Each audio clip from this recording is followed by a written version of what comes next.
And yes, we're wrapping up and may humabol pa nga na dalawang client natin na nag-book. And I'm so happy na ganito pa rin yung scenario natin, Ma'am Alex, na nagsasara na may mga humahabol pa. It's been always like this for how many years now? Yan. So, yeah, I'd like to introduce Miss Alex Natividad. She is the CEO, the marketing director, and all around daw.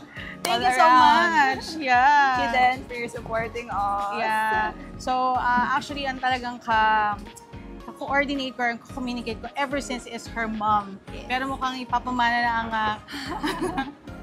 So yeah, Miss Alex, so paano ba nag-start po pala ang Wedding Library?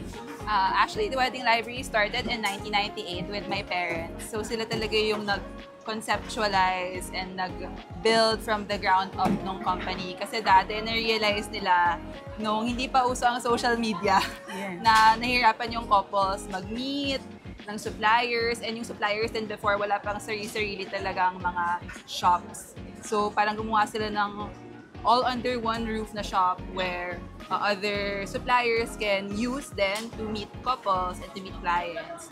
Tapos doon nag-start and eventually nag-branch out sila to bridal fairs, which is our main event talaga, our main business ever since. Ayan. And actually, I'm one of the accredited suppliers pa Yes. way back then. So ngayon, planning na ako mag-renew ulit. Yes!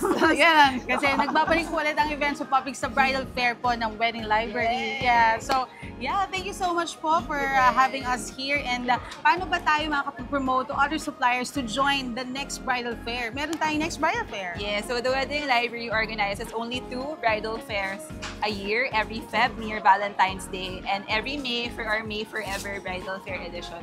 So I hope all the suppliers watching can explore and join our wedding fair. Parang masaya naman si Miss Marge. So sana, ma'am, sumali kayo, ma-experience nyo rin. Yes, ayan. So, thank you so much, Ma'am Winnie din.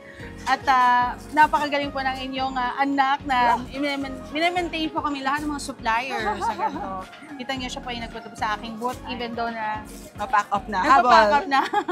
Ayan, thank you so much, Thank you. ma'am. Thank you. Thank you po.